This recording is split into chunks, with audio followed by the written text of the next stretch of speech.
আজকে আমি এমন একটা হাদিস শোনাবো যেই হাদিসটা মুসলিম শরীফের মধ্যে আসছে, নবীজি থেকে সাহাবীরা না, বরং এক সাহাবী থেকে নবীজি যেই হাদিসটা বর্ণনা করেছেন। সুবহানাল্লাহ। সেই হাদিসটা কি?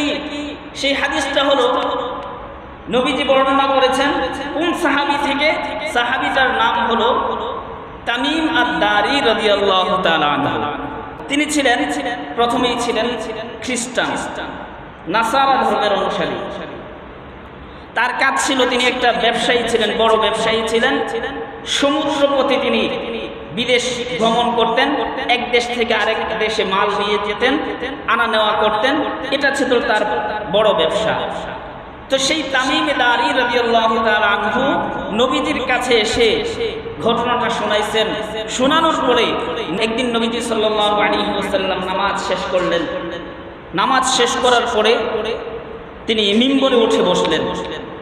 বসার পরে বলতেছেন, মুচকি হাসতেছেন আর বলতেছেন, লিয়ালজাম কুল্লু ইনসানিন মুসাল্লাহু, প্রত্যেকটা ব্যক্তি যেন তার মুসল্লায় বসে থাকে, জায়গাতে যেন বসে থাকে, কেউ যেন না ওঠে। এরপরে যখন সবাই বসে গেলেন যার যার জায়গাতে, নবীজি জিজ্ঞাসা করলেন যে আতাদুরুনা বিমা জামাআতুকুম, তোমরা কি জানো আমি তোমাদেরকে এই মুহূর্তে জুমার দিন নয় বা নসিহতের সময় নয়, অথচ আমি তোমাদেরকে বসতে বলেছি, কেন বসতে বলেছি তোমরা কি জানো? সাহাবীরা উত্তর দিলেন, আল্লাহু ওয়া রাসূলুহু আ'লাম, আল্লাহ এবং তার রাসূলই ভালো জানেন। তখন নবীজি বললেন যে দেখো, আজকের এই সময়ে তোমাদেরকে আমি কোনো ওয়াজ নসিহত করার জন্য তোমাদেরকে জমা করি নাই, বসতে বলে নাই, বরং আমি তোমাদেরকে, তামিমে দারি আমাকে একটা হাদিস শোনাইছে, ঘটনা শোনাইছে। সেই ঘটনাটা আমি তোমাদেরকে ঘটনা শোনাইছিলাম, বলেছিলাম সেই ঘটনার সাথে মিলে যায়, এই জন্য আমি তোমাদেরকে তামিমে দারির হাদিসটা শোনানোর জন্য এখানে বসাইছি। সাহাবী থেকে নবীজি বর্ণনা করতেছেন।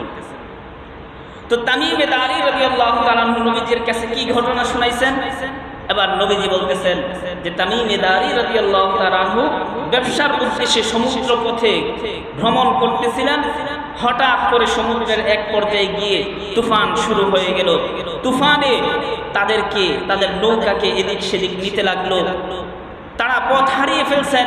এভাবে সমুদ্রের মধ্যে 1 মাস পর্যন্ত এদিক সেদিক ঘোরাফেরাই করতেছিলেন। হঠাৎ করে তারা চলতে চলতে একটা দ্বীপের কাছে গিয়ে পৌঁছলেন। দ্বীপের কাছে পৌঁছার পরে এবার তারা বড় জাহাজ থেকে ছোট নৌকা একটা বের করলো। বের করে সেই দ্বীপের মধ্যে গিয়ে উঠল। দ্বীপের ভিতরে ঢুকলো।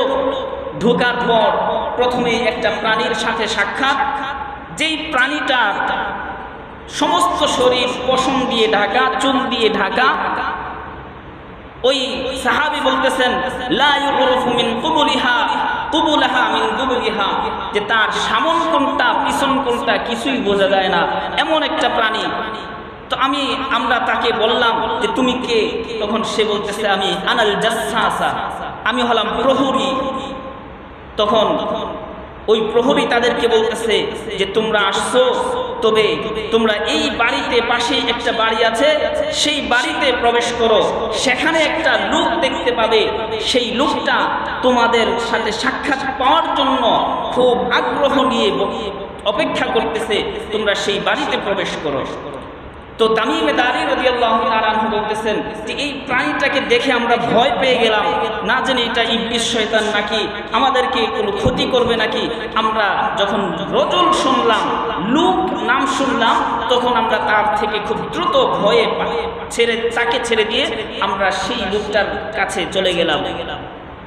যাওয়ার পর দেখি যে একটা লোক, ঘরের ভিতরে বিশাল বড় আকৃতির একটা মানুষ, যেই মানুষটার হাতগুলো ঘাড়ের সাথে মিশিয়ে হাত পা শিকল দিয়ে বেঁধে রাখা হয়েছে। এবার সেই লোকটাকে দেখার পরে আমরা গিয়ে তাকে প্রশ্ন করলাম, তুমি কে? তখন ওই লোকটা বলল যে আমার সম্পর্কে তোমরা আগেই জেনে গেছো, আমি এবার বলতেছি তোমাদেরকে, তোমরা কে? তোমাদের পরিচয়টা আমাকে দাও। তখন ওই বিশাল আকৃতির মানুষটা বলল, প্রশ্ন করলো যে তোমরা কে? তখন তামিম দারি জবাব দিলেন যে আমরা হলাম উনাসুম মিনাল আরব, আরব অঞ্চলের কিছু মানুষ আমরা। তামিম দারি রাদিয়াল্লাহু তাআলা আনহুর সাথে আরো 30 জন মানুষ ওই ভ্রমণে ছিল, সফরে ছিল। তো আমরা হলাম আরবের মানুষ। তখন ওই দাজ্জাল কিছু কথা প্রশ্ন করেছে। সেই প্রশ্নগুলো খুব গুরুত্বপূর্ণ, যে এগুলো নবীজি আগেই বলেছেন যে দাজ্জাল আসার আগে বা আসার সময় এই কাজগুলো ঘটবে। তার মধ্যে 1 নম্বর, দাজ্জাল তাদেরকে জিজ্ঞাসা করতেছে আখবিরুনি আন নাখলি বাইসান, বাইসান নামক অঞ্চলের খেজুর গাছ সম্পর্কে দাজ্জাল প্রশ্ন করছে প্রথমেই, যে আরবের অঞ্চলে বাইসান নামক একটা এলাকা আছে, সেই এলাকার খেজুর গাছগুলির খবর কি? সেগুলো কি এখনো ফল ধরে, ফল দেয় সেই খেজুর গাছগুলো? তামিম দারি রাদিয়াল্লাহু তাআলা আনহু জবাব দিলেন, হ্যাঁ, সেই খেজুর গাছগুলোতে এখনো তো ফল ধরতেছে। তখন দাজ্জাল বলল যে অচিরেই একটা সময় আসতেছে যে সময়ে এই গাছগুলো আর ফল দিবে না, ফল দেওয়া বন্ধ হয়ে যাবে। 2 নম্বর প্রশ্ন, সে একটা নদী সম্পর্কে প্রশ্ন করছে যে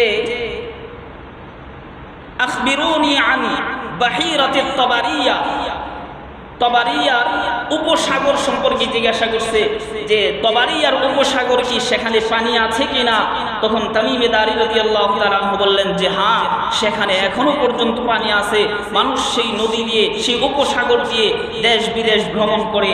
তখন দাজ্জাল বলল যে অচিরেই এমন একটা সময় আসতেছে সেই সাগর, উপসাগরটা শুকিয়ে যাবে, আস্তে আস্তে সেখানে পানি থাকবে না। এরপরে আরেকটা প্রশ্ন করছে যে আখবিরুনি আন আইনি যোগার, যোগার নামক এলাকা আরবের একটা অঞ্চল, সেই অঞ্চলে একটা ঝর্ণা আছে, সেই ঝর্ণা দিয়ে পানি ঝরে আর সেই পানি দিয়ে মানুষ চাষাবাদ করে। তখন দাজ্জাল তামিম দারিকে প্রশ্ন করলেন যে সেই ঝর্ণা কি এখনো জারি আছে এবং সেই ঝর্ণা থেকে মানুষ এখনো তাদের ফসলে পানি সেচ দেয়? তামিম দারি রাদিয়াল্লাহু তাআলা বললেন হ্যাঁ, সেই ঝর্ণা দিয়ে এখনো পানি ঝরতেছে এবং সেই পানি দিয়ে মানুষ চাষাবাদ করতেছে। এবার সর্বশেষ প্রশ্ন দাজ্জালের যে আখবিরুনি আন নবিয়্যিল উম্মিয়্যিন মা ফাআল, তোমরা আমাকে নবিয়্যুল উম্মিয়্যিন, উম্মি নবী সম্পর্কে কিছু বলো। তিনি কি আগমন করেছেন এবং তিনি কোথায় অবস্থান করতেছেন? তখন তামিম দারি রাদিয়াল্লাহু তাআলা আনহু বলতেছেন যে হ্যাঁ, কদ খরাজা মিন মক্কাতা ওয়া নাযারা ইয়াথরিব, যে শেষ নবী নবিয়্যুল উম্মিয়্যিন তিনি তো আগমন করেছেন, তিনি আবির্ভাব ঘটেছে তার এবং তিনি মক্কায় জন্মগ্রহণ করেছেন। মক্কা থেকে হিজরত করে মদিনায় গিয়ে তিনি এখন অবস্থান করতেছেন, বসবাস করতেছেন। তখন সেই লোকটা প্রশ্ন করলো আকাতালাহুল আরব, আরবরা কি তার সাথে যুদ্ধে লিপ্ত হয়েছে? তখন তামিম দারি বললেন হ্যাঁ, যুদ্ধে লিপ্ত হয়েছে, যুদ্ধ করেছে।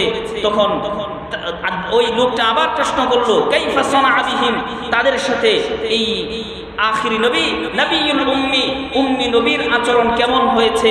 তখন তামিম দারি বললেন যে আস্তে আস্তে আরবের আশেপাশের সমস্ত এলাকা নবীর অনুগত হয়ে যাচ্ছে, সবাই নবীর ধর্ম মেনে নিচ্ছে, সবাই ইসলাম ধর্মে দীক্ষিত হয়ে যাচ্ছে। তখন দাজ্জাল বলল কদ কানা যালিক, বিষয়টা কেমন হচ্ছে? তামিম দারি বললেন নাম, হ্যাঁ এমনটাই তো হচ্ছে। আস্তে আস্তে সেই নবী আরবের সমস্ত দেশগুলোর উপর বিজয়ী লাভ করতেছেন। তখন দাজ্জাল সেই বিশাল আকৃতির লোকটা বলতে লাগলো যে হ্যাঁ, ইন্না যালিকা খায়রুন লাহুম আন ইউতিউ, যে তাকে মেনে নেওয়াটাই তাদের জন্য কল্যাণকর হবে, মেনে না নিলে তাদের জন্য সেটা অকল্যাণকর হবে। এবার দাজ্জাল বলতেছে যে তোমরা আমার, ওই বিশাল আকৃতির লোকটা বলতেছে যে তোমরা আমার সম্পর্কে জিজ্ঞাসা করতেছো, আমার পরিচয় কি? আনাল মাসীহ, আমি হলাম মাসীহে দাজ্জাল, আমি হলাম মাসীহে দাজ্জাল। ও ইন্নী উশিকু আন ইউযানা লি ফিল খুরুজ, অচিরেই আমাকে পৃথিবীর বুকে বের হওয়ার অনুমতি দেওয়া হবে। ফাআখরুজু ফাআসিরু ফিল আরদি ফালা আদউ ক্বরিয়াতান ইল্লা হাবাতুহা ফি 40 লাইলা, আমি অচিরেই বের হব এবং 40 দিন 40 রাত্র দুনিয়াতে থাকবো এবং এই 40 দিন 40 রাত্রের মধ্যে আমি পৃথিবীর এমন কোন অলি গলি নাই যেখানে আমি প্রবেশ করব না। এই ক্ষমতা কে দিয়েছেন? আল্লাহ দিয়েছেন দাজ্জালকে। 40 দিনের মধ্যে সমস্ত দুনিয়া সে সফর করবে, ভ্রমণ করবে, দুনিয়ার প্রত্যেকটা অলিতে গলিতে সে যাবে, তবে ইল্লা মক্কাতা ওয়া তাইবা, সে বলতেছে তবে দুইটা অঞ্চল আমার জন্য হারাম করে দেওয়া হবে, একটা হলো মক্কা, আরেকটার নাম হলো তাইবা, পবিত্র ভূমি। একটার নাম হলো মক্কা, আরেকটা কি? তাইবা, যেটার আমরা জানি মদিনা নাম। কি নামে জানি আমরা? মদিনা। সেটাকে দাজ্জাল কি নামে প্রকাশ করছে? তাইবা, অর্থ হলো পবিত্র ভূমি। তাইবা সে বলতেছে হুমা মুহাররামাতান আলাইয়া কিলতাহুমা, এই দুইটা শহর আমার উপর হারাম করে দেওয়া হয়েছে, আমি সেই দুই শহরে প্রবেশ করতে পারবো না। আরাদতু আন আদখুলা ওয়াহিদাম মিনহুমা, দুইটার যে কোনো একটাতে যদি আমি প্রবেশ করতে যাব, তখনই ইস্তাকবালানি মালাকুন, এক ফেরেশতা আমার সামনে আসবে, বিয়াদিহি সাইফু সুলতা, তার হাতে থাকবে খোলা তলোয়ার থাকবে, ইয়াসুদ্দুনি আনহা, সে আমাকে সেই শহরে প্রবেশ করা থেকে বাধা দিয়ে রাখবে।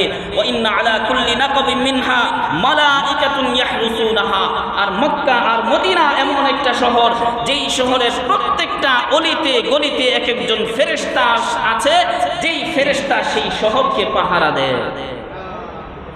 ইয়াহরুসুনাহা, সেই শহরগুলোকে পাহারা দিয়ে রাখে।